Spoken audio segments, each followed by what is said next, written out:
I used to think of this more as like a kink or an intense hobby, and then I started realizing that it didn't really have to just be that. It could be a bigger part of myself, which is something that I really enjoyed.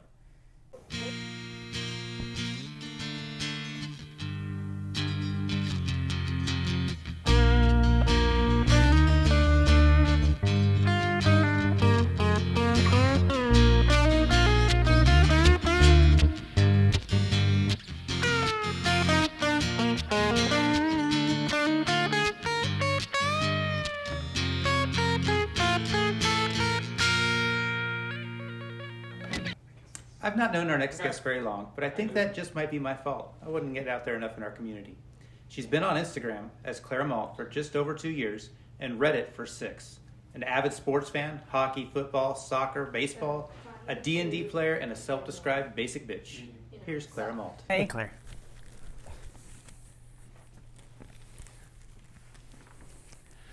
So tonight we're having to drink Water. water. Gotta stay hydrated. Yes. All Where right. my hydro homies at? Well, cheers. Sláinte. What did you say to me? All right. So, like I said, I haven't known you very long on Instagram, but I see like me, you started out with Snapchat filters that I saw on Instagram. That's when I was looking through your feed. That's where it kind of looked like you started doing the cross-dressing. I saw a little bit of cosplay the year before that, but the first thing that I was seeing was Snapchat filters. So I actually started on Reddit. Right? No, I dove into your Reddit. There's some cringy stuff. I started on Reddit, and it was mostly some filters, but they hadn't come out with like the gender changing one yet. Mm-hmm. I just really liked the hearts, and I thought it fit some of the dresses I was wearing. So you don't use filters very much anymore, or you still like to do them from time to time, or? I used some of like the gender changing filters back when I was trying to grow facial hair. Right. And after a while I realized I don't like facial hair. I was just doing it for the aesthetic. Mm-hmm. I'm like, oh, it can look more masculine. No, it's just itchy and annoying, and the filters were honestly garbage. And so I hated using them, but it was like the best option if I wanted to look femme in a dress. I just eventually went back have time to do makeup or stuff like that. Yeah, and eventually I just went back to like, no, we're gonna rock the baby face, and we're gonna learn makeup properly. How has your perception of yourself changed through this journey, through these last 6 years on Reddit and a couple years on Instagram? Do you feel like you're the same person you were when you started? Do you feel like you're different? Oh, I'm definitely the same person. It's just you grow and change over time. Mm-hmm. I used to think of this more as like a kink or an intense hobby, and then I started realizing that it didn't really have to just be that. It could be a bigger part of myself, which is something that I really enjoyed. It could let me just express things that I had identified with as a child or as a teen. And I realized that I always liked being feminine, and after a while, I realized nobody really cared enough to tell me not to. Right. And so it just gradually became a bigger and bigger part of my life. But I'm still the same person. I just get to, enjoy myself a little more. Right. I see a lot of early posts. You make a point to refer to yourself as cis. Do you still feel cis? Do you still feel? No idea. No idea. We're up in the air. All right. So evolving, maybe not. To something or another. Leaning towards maybe not, but we're just gonna ride it out and see where it goes. So one of the things I was really noticing about your account is it was sporadic a lot at the beginning. Mm-hmm. And now, we kind of talked about this last night, it seems like in the last 6 months, you're posting a lot more and talking a lot more and chatting a lot more. And what's making that happen? Well, a couple of things. I am gradually coming out more and more to my friends. Most of my friends that I've known in like my guy mode I've known for well over 10 years. I grew up with a lot of them. So you live where you grew up, kind of? Yeah. Okay. I'm from Chicagoland my whole life. And I've had the same friends for most of my life. And being out to them is just easier because they either think it's cool or they just don't care. Right. And So no big negatives from your friends. no, there's no real detriment to me being out other than, I don't know, my own occasional anxieties. Right.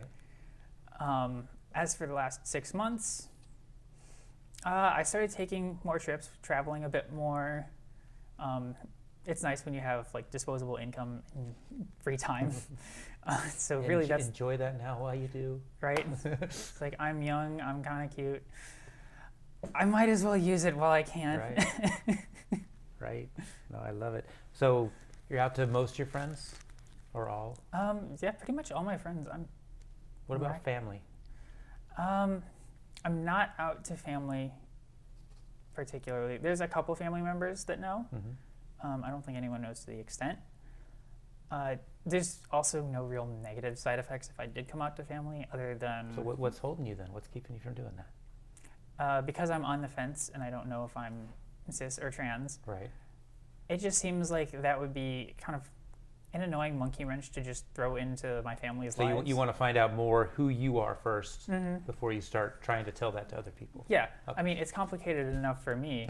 The last thing they need is me not knowing all the time Right. and, giving them any kind of anxiety. That Awesome. and the conversation would just be awkward, and I'm sure it would go well, but I don't want to do awkward. So you have a super supportive real world Oh yeah. environment. I mean, how often do you dress? Is it a regular thing? Is it like once a week? Is it when you get in the mood? Is it daily? I mean, what's No, it's just when I find a convenient opportunity, right? or an appropriate opportunity is probably a better choice of words. So like I won't. Not a trip to a grocery store. No. Okay. I mean, maybe if I don't have anything else going on and like I was already unfemme, sure, I'll go to the grocery store Right. looking like this.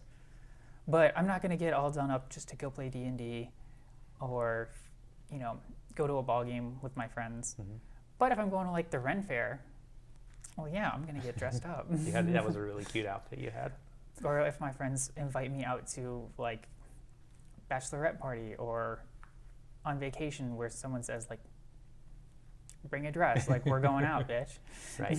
Awesome. So we just talked about you got a strong friend group. What would you suggest to other people to find a friend group that would be supportive? Should they just try and bring in all the friends that they've already had before, or how do you find friends? I'm asking for a friend. I'm just always kind of sociable. I'm horribly lucky because I've literally known most of my friends for 10 years or more. Like I went to kindergarten with some of them. So those idiots are stuck with me. Right.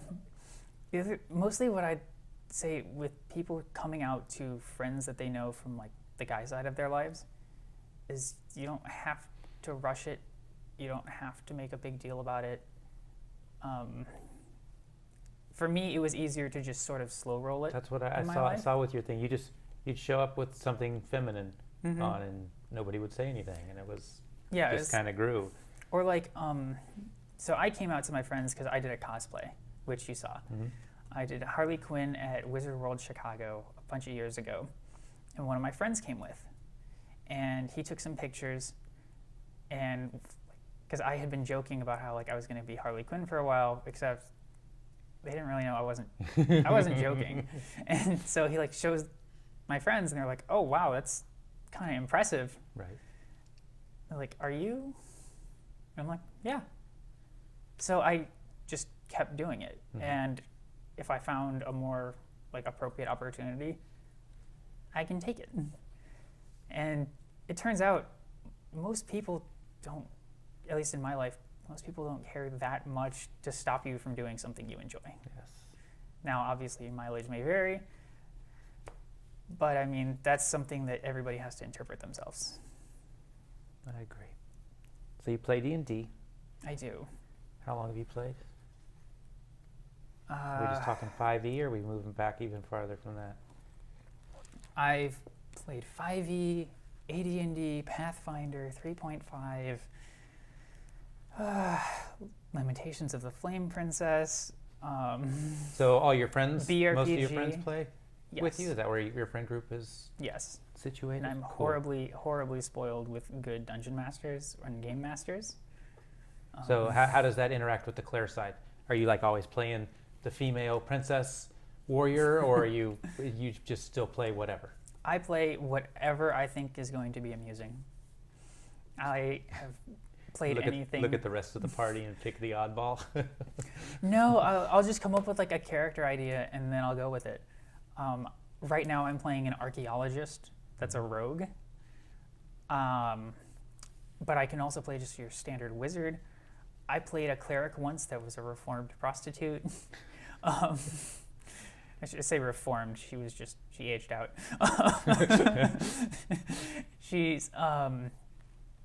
I've played like studious sorcerers and just bruisers with a heart of gold. Mm-hmm. And what's your What's favorite? Do you have a favorite? Or do you like them all? There's always something new. That's the beauty of D&D. Yes. Although normally I get kind of pigeonholed into playing cleric. Hi. I do love playing a religious zealot sometimes. Do you ever DM? What's up? Do you ever DM? No, but I've had many people ask me to. Then why don't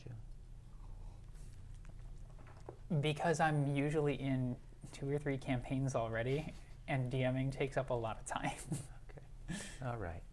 All right, so that's it for the main part of the interview. We're going to move into the last 3. What would you ask a person? So what would you ask a person who doesn't like people who challenge gender norms? I think that would depend a lot on why they don't like it.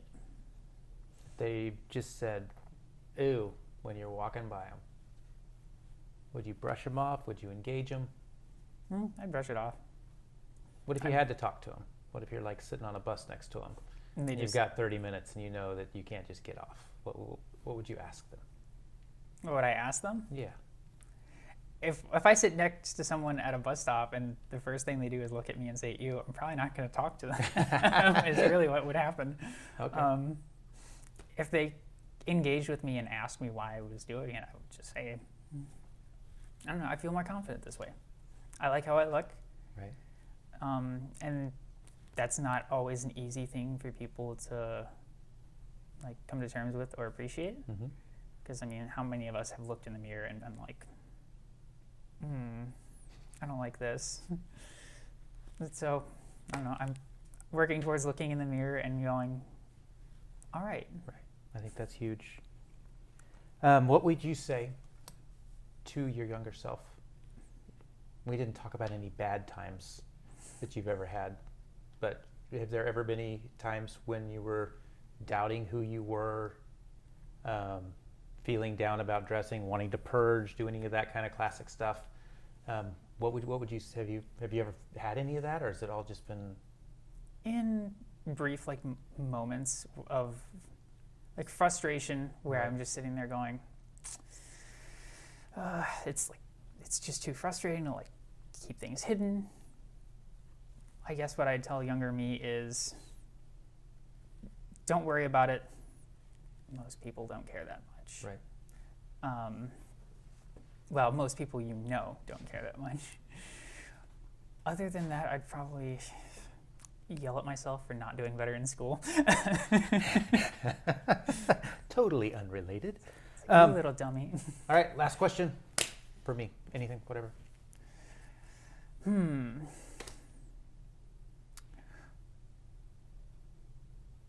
If you could do a femme vacay anywhere in the world, where would it be?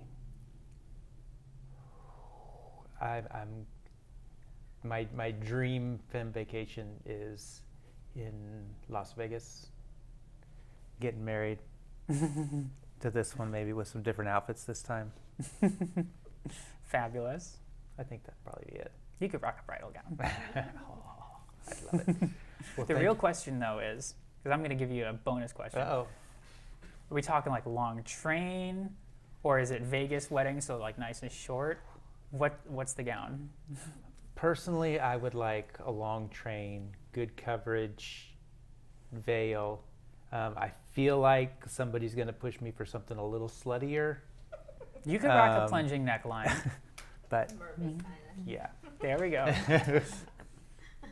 Thank you very much, Claire. Thank you for having That was me. Awesome. Thank you.